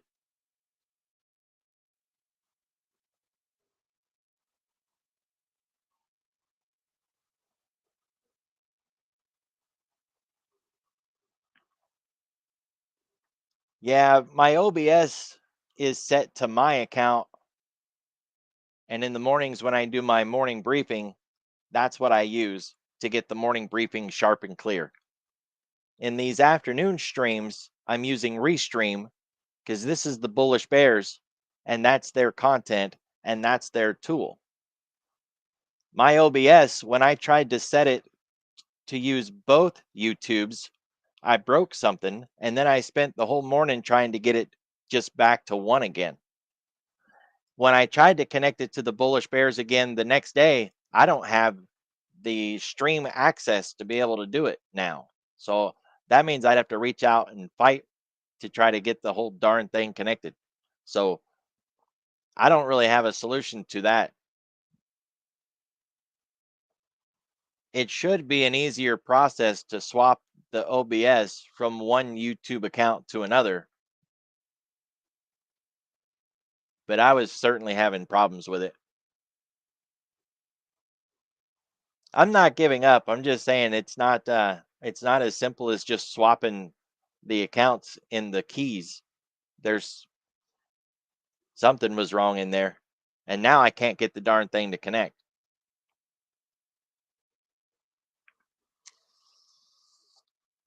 Of course, it would be a simple fix if they just upped their subscription in the Restream package, but they are a business. And so when they try to get subscriptions like that, those places want to gouge them.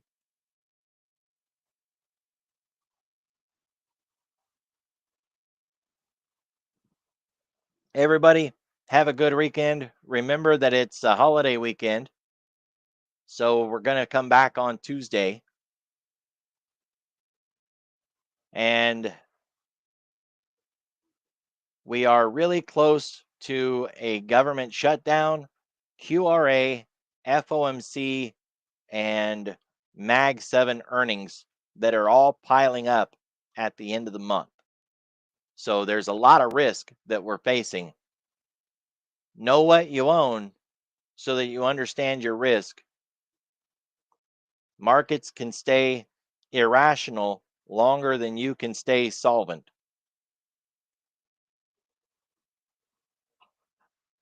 If you guys got topics that you want to hit on or something that you want to review, as always, hit me up or Kevin. We always like the input. And I hope y'all have a good one. I'll see you next week.